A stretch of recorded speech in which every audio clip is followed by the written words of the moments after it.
Welkom by die getuienis. Ons kuier vandag saam met Jenny, maar eerstens wil ek begin met 'n skrif in Prediker 4 vers 9 tot 10 wat sê: 2 is beter as 1, want hulle het 'n goeie beloning vir hulle moeitevolle arbeid. Want as hulle val, kan die een sy maat optel, maar wee die een wat val sonder dat daar 'n tweede is om hom op te tel. Dit is presies wat Jenny vandag doen. Sy het deur 'n verskriklike tyd gegaan in haar lewe, en dit is hoekom sy vandag 'n hand kan uitreik en sê, maar ek is daar om jou te help. Sy is 'n dapper en 'n merkwaardige vrou van hoop van God. Weet, sy het in 'n donkerste vallei denkbaar gestap. Sy vertel vandag haar verhaal waar sy deur pyn en lyding gegaan het, deur molestasie, mishandeling, dwelms en selfs waar sy haar seun verloor het. Maar uit hierdie pyn uit het sy ontdek dat sy nie alleen is nie, want die Here is ons trooster. Hy is ons toevlug en dit is waarna toe sy kon gehardloop het. Wanneer ons na haar getuienis luister, bemoedig sy ons dat die Here is die lig in ons lewe en dit is wat ons in hom kan ontdek vandag deur haar storie.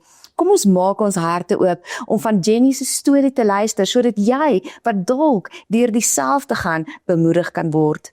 Jenny, baie welkom. Baie dankie vir die geleentheid. Van 5 jaar af het jy vir my vertel, is waar jou normaal begin het. Wat jy gedink het normaal is, maar van 5 af het jy al begin leer van 'n groot menslewe. Vertel van ons 'n bietjie waardeur jy as kind gegaan het. Ja, goed, ek was 5.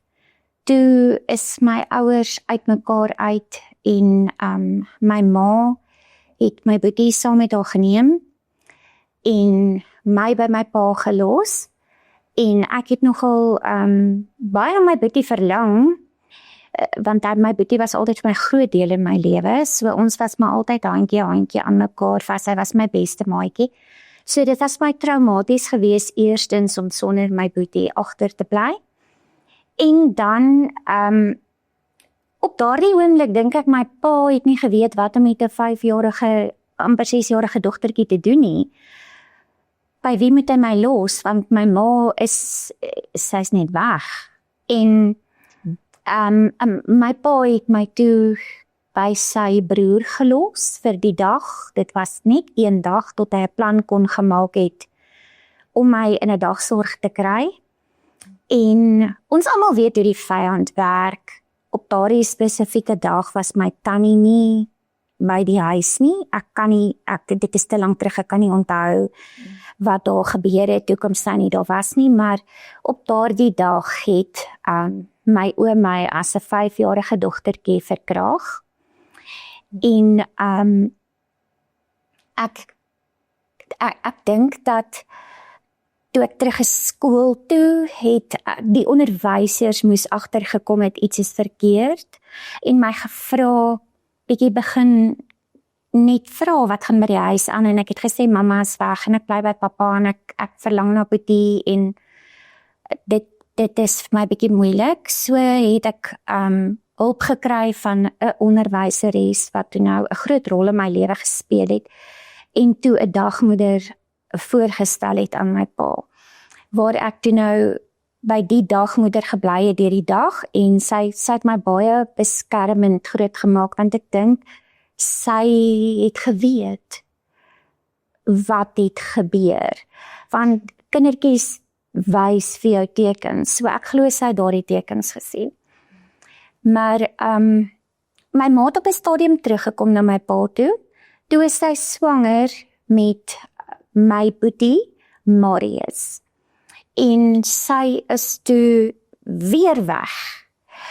Toe het sy my en my boetie gelos. Wat vir my half beter was, want ek het nog iemand gehad. En op 'n dag by die huis gekom van die skool af en toe is daar net 'n nuwe vrou in my pa se lewe. En hierdie vrou het 3 volwasse, ek sal sê volwasse 16 en ouer seuns gehad. En ek kan nie spesifiek onthou dat hulle my gemolesteer het nie, maar ek weet daar was allerlei maniere hoe hulle met my gewerk het. in ons ouerhuis en die tannie veral, ek glad nie van my gehou nie. Sy het goedjies gedoen soos sy het my met 'n strykyster byvoorbeeld gebrand op my bout as ek nie wil hoor nie. Ek het glad nie pak slaag gekry nie, so ek het net so 'n brand op die bout gekry, of ek het 'n sigaretstompie wat so in jou kop dood gedruk word, of daai tipe van goedjies. En sy het geweet dat my boetie vir my baie, baie beteken. So op 'n dag het sy my boetie laat glo hulle is besig met 'n speletjie. En in hierdie speletjie het hulle hospitaal gespeel en hy is nou op die operasietafel en sy het met 'n mes gestaan en tomatiesous oor hom gegooi en hulle het my geroep in die kamer en vir my gesê ek het jou boetie doodgemaak. Want ek was altyd gedreig as ek stout was, ek gaan jou boetie doodmaak, ek gaan jou boetie doodmaak. Sure. So dit was my baie traumaties en ek onthou daardie dag, toe ek daardie prentjie sien, my klein verstandjie kon dit net nie, ek kon nie eens verstaan wat het nou gebeur nie, en ek het gehardloop. Ek het gehardloop tot waar ek by 'n kerk gekom het en ek is seker dit was 'n begrafnis want daar was so baie mense daai dag by die kerk. En ek het daar ingehardloop en hulle toe nou eventueel het hulle met my pa kontak gemaak en die saak by die polisie aangegee. Want dit is blykbaar ook 'n manier van kindermishandeling, is emosionele mishandeling. Vandag hoor ons baie meer daarvan, in daardie jare was daar nou nog nie, daar was nog nie daai tipe van goed nie. So, as jy mishandel was jy bietjie op die boutjies geslaan. Dit was mishandeling. Te erg, as jy nou daar geslaan was. So ek is bietjie erger deur as dit, as 'n dogtertjie. En so die polisie het ons toe nou kom haal en hulle het foto's van ons geneem. En ek onthou dat hulle het my fisies ondersoek, en selfs op 5-6 jarige ouderdom was dit was nie 'n lekker gevoel gewees nie. Hulle het verslae saamgestel, verslae was hof toe gestuur en hulle het toe na my ma gekontak. En ek is toe terug, ek en my boetie is toe terug na my ma toe en my ma se stoel geplaas. Op daardie stadium is my ma swanger met haar tweede baba by my stiefpa. My ma was opgeneem in die hospitaal, daar was komplikasies met haar swangerskap gewees. En ek kan onthou dat ons het ver uit die dorp uitgebly, so dit was nie moontlik vir ons om altyd net te kan by die hospitaal gaan kuier nie, so ons moes altyd by die huis bly. So dit was omtrent 'n omgewing van so 8 maande, wat my ma nie huis toe gekom nie, want die baba was intussen gebore, en op 5 maande is hy oorlede. Aan sistiese fibrose. So my ma was van toe af, was my ma 'n baie absent moeder, want sy het net geslaap en sy het verslaaf geraak aan pille, anidins en grandpas en daai tipe van goed. Maar gedurende daardie tyd het my stiefpa begin om eers sagkens my te groom, tot waar dit gegaan het, tot waar hy my ook verkrag het. En daai was my kinderdae, my early childhood jare, wanneer jy gevorm moet word. So daardie jare was baie traumatiese jare. En op 17 het jy swanger geword. En so begin jy nou leer van huwelik en so gaan jy deur buiteegtelike verhoudings en skeiding en al daai ekstra trauma wat op jou kon lê het. Maar jy noem dat dit deel was van jou kinderjare. Vertel vir ons 'n bietjie, wat het jy in jou huwelik ervaar en hoe daai wat in jou kinderjare gebeur het so groot impak op jou lewe gehad as 'n volwasse vrou? Ja, op 17 dan weet 'n mens al eintlik bietjie mooi wat het nou al met jou gebeur. So ek is 17 toe was ek nou swanger gewees met my oudste kind. En my pa was my baie kwaad, my ma nie soveel, want dit was 'n normaal gewees. Ek is toe getroud met my kind se pa, en daarna weer getroud. So ek is deur 2 egskeidings, albei my huwelike, was die mans wat ek gekies het in my lewe was gefilter deur my kinderjare se ondervinding. So ek het nie geweet wat liefde werklik is nie. In my kop was liefde om jou lyf vir 'n man te gee. En dit het veroorsaak dat ek in buiteegtelike verhoudinge betrokke geraak het in my huwelike.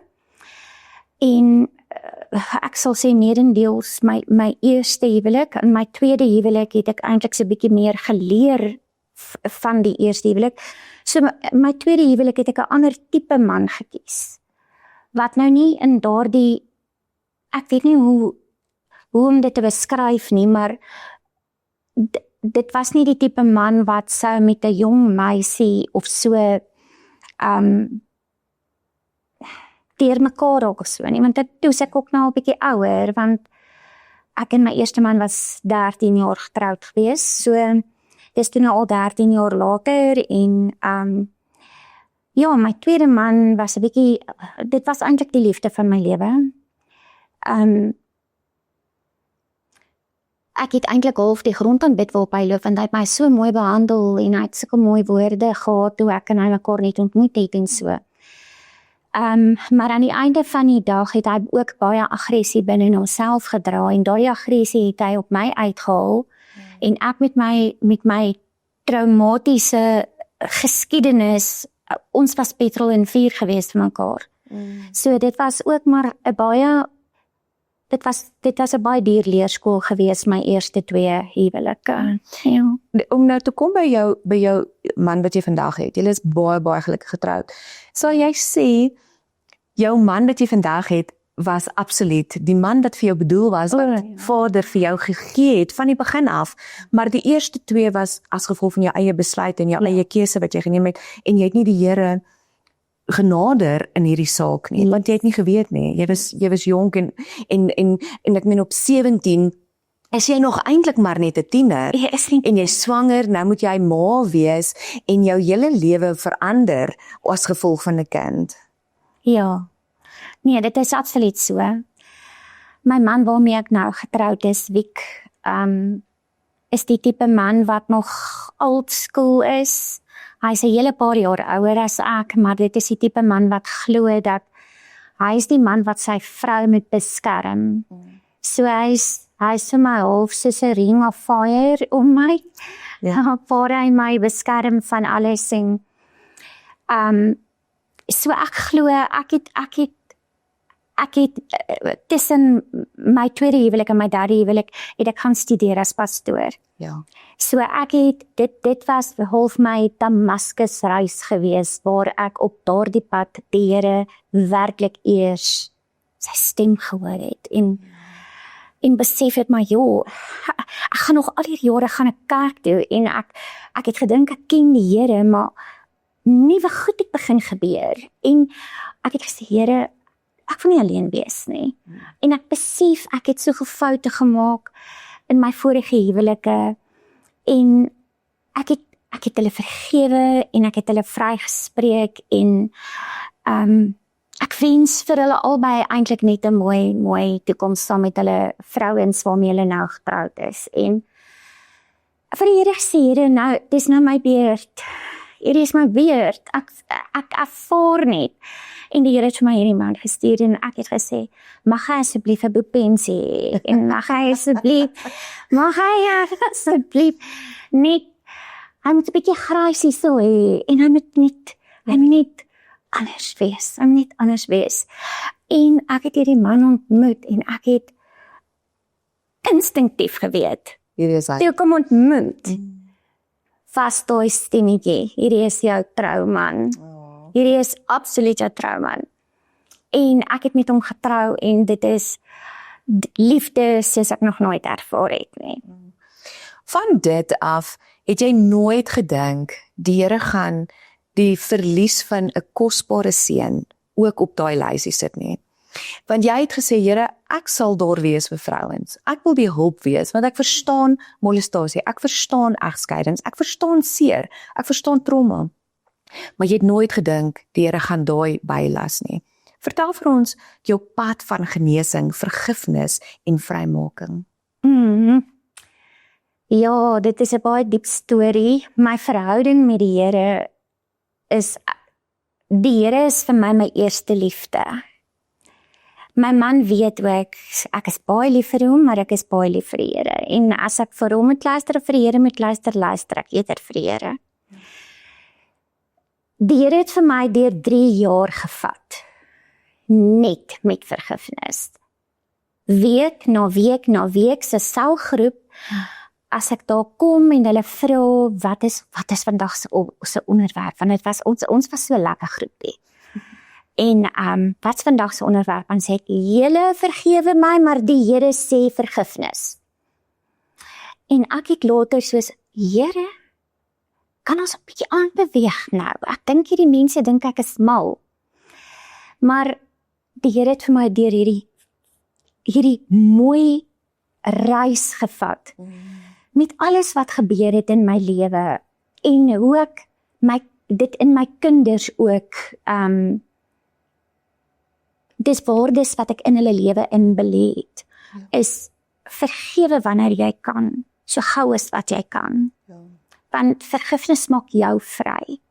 En vergifnis gaan nie oor die ander persoon nie, vergifnis gaan oor jou. Wanneer jou hart boontoe kyk, wanneer jou hart na die Here verlang, gaan jy geen van hierdie goed wat in die agtergrond was, daai goedjies gaan nie eens meer pla nie. Daai goedjies is soos, dis net, jy besef dat Romeine 8:28 sê, alles werk ten goeie mee vir die wat hom lief het. Ek kon nooit verstaan waarom ek deur al hierdie goed moes gaan nie, maar die Here het vir my gekom en het my gewys, en hy het net onlangs nog vir my gewys, hy weet van elke haar wat van my kop val. En ons almal lees dit raak en dan dink ons, dit is so mooi, dit is hoe lief die Here vir ons is, maar ons moet dieper kyk as dit. Dit beteken nie net dat hy die hare op jou kop getel het nie, maar dat hy weet presies wat in jou inner workings aangaan. Ja. Jou seer, jou trauma, jou al daai goedjies. En hy kom, en hy draai alles uit om en hy maak dit net mooi. En ek kan sê, as gevolg van daai mooi pad, diep verhouding wat ek met die Here het en hoe lief ek vir hom is, het ek almal vergewe. Ongelukkig is my oom oorlede, so ek kon nie met hom praat daaroor nie. Maar ek kon wel met my stiefpa praat en ek het vir hom gesê, ek vergewe jou. En as gevolg van dit het hy tot bekering gekom, gedoop, en vandag weet ek hy is oorlede en ek weet hy is ook by Jesus, so ek gaan hom ook eendag sien en ek is ook lief vir hom. Mense verstaan nie wat vergifnis werklik doen en hoe God met ons werk. Partykeer is dit 'n lang proses, partykeer is dit 'n kort proses. As jy jouself regtig oopstel en regtig net vulnerable is voor die Here, sal hy kom en hy sal al daai lelikheid net so mooi kom maak. Skus Jenny, ek onderbreek jou. Ons praat net nou daaroor hierdie gevangenis. As jy nie kan vryspreek nie, dan is jy soos in hierdie tronk. Jy sit agter hierdie tralies in hierdie muur, in hierdie klein hokkie, en jy kan nie uitkom nie. Maar vandag het jy nie daai hartseer nie. Jy het vrygekom, selfs oor jou seun. Jy wil nog daaroor op ietsie genoem het, oor jou seun se verlies waardeur jy gegaan het. Ja, ek wil net kortliks net noem. My seun was in 'n baie groot motorfietsongeluk waar hy 'n baie skraal kans gehad het op oorlewing. En ek het vir die neurochirurg gesê, jy ken nie 'n mamma wat bid nie. En ek het gegaan en vir my kind 'n Bybel gaan koop en hy was in 'n koma en ek het in daai koma het ek vir hom woord gelees en ek het vir hom gebid elke dag wanneer ek kon daar gewees het, gebid en gelees uit die woord, en toe hy uit die koma uitkom het, kon hy niemand onthou nie, hy kon net my onthou, en dit het hom 4 maande gevat, met verskeie terapie en daai tipe van goedjies, 4 maande gevat, toe is hy terug waar hy was voordat hy in die ongeluk was, weer begin werk, weer sy lewe opgetel, gegaan vir bevryding, want mamma het toe nou vir hom gesê, hoor, jy het goedjies met jou in die hospitaal gebeur, wat nou nie lekker is van Jesus nie, so, kom ons gaan gaga bietjie vir jou reël vir bevryding, hy het gegaan vir bevryding, daai dame het vir my gesê, die mooiste bevryding wat sy in haar lewe gedoen het, en dit is hoe God met ons werk, in so 'n mooi manier.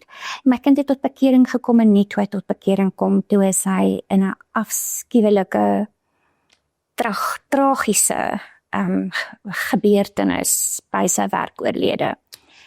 So,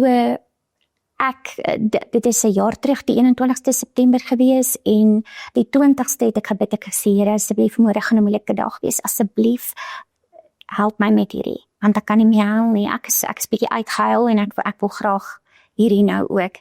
En daai aand het die Here gekom, die mooiste droom gegee, die mooiste droom, en ek het wakker geword, en met 'n lied in my hart, en ek het besef, dis nie my kind se eerste jaar wat hy weg is, dis my kind se eerste verjaarsdag in die hemel saam met Jesus. Dis so mooi, ek is so bevoorregte mamma om te weet dat een van my kinders is al reeds by Jesus. Ja, dit is my so mooi toe jy sê, jy het 'n geestelike ervaring gehad, want dis hoekom jy in jou hart geweet het, hy is by Jesus, want dit was nie 'n droom nie, dit was nie imagination, of iets wat jy jouself verbeel het, jy was regtig in die gees opgeneem, en die Here het jou weggeruk en vir jou gewys, en dit is waar jy uiteindelik daai closure kon vind. Die Here se genade is so groot. Weet jy, Jenny, jy sit vandag hierso, en jy is 'n absolute bewys van 'n getransformeerde vrou, waar die Here jou pad vir jou vooruit gelyk gemaak het, ten spyte van dit wat die vyand wou kom steel het. Jy weet, die vyand is soos 'n brullende leeu, wat wil kom verwoesting bring en dood wil bring, maar die Here is die een wat lewe en lewe in oorvloed gee, en dis presies wat hy vir jou gedoen het, sodat jy vandag, vir vrouens wat hierna luister, selfs mans, ek noem nou die dag, sy het nou die dag met 'n man gesit, wat met onvergifnis in sy hart gesit het, en vandag is jy 'n bemoediging vir soveel mense.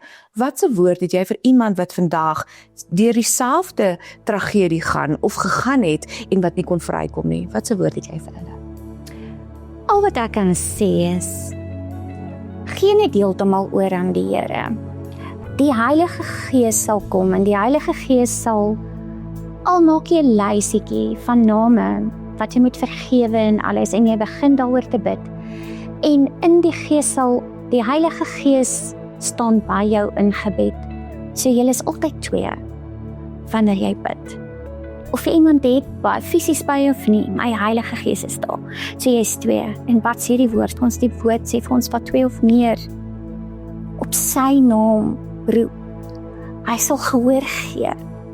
Die Here gaan vir jou vry maak, die Here gaan jou lewe transformeer, die Here gaan vir jou nuwe hart gee, hy gaan vir jou nuwe DNA gee, hy gaan vir jou nuwe gedagtes gee, en hy gaan vir jou woorde gee wat by jou mond sal uitkom, wat mense sal bemoedig, en as hulle verby jou loop, gaan hulle terugkyk, en hulle gaan, daar's iets aan hierdie persoon, en dit is die wonderlikste gevoel om nie te weet, jy staan onder die gesag van die Here.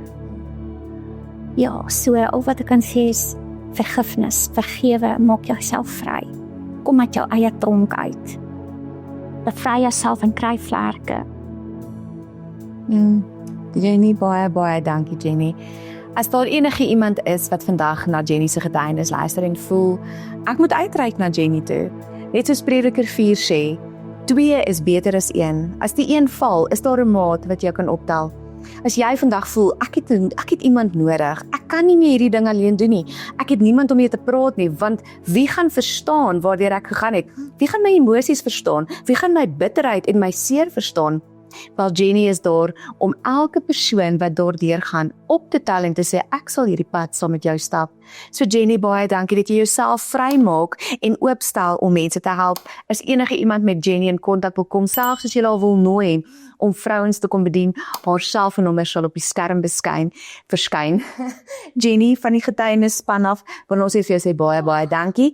Die beker kan jy saam met jou dra en altyd getuig wat die Here vir jou gedoen het en mag hy jou kragtiglik gebruik in die toekoms in. Ag, amen. Baie dankie vir die geleentheid. Ek waardeer dit. Ons bid dat julle ook die vryheid in Christus sal ontdek deur hierdie getuienis. Ons groet julle tot 'n volgende keer. Shalom.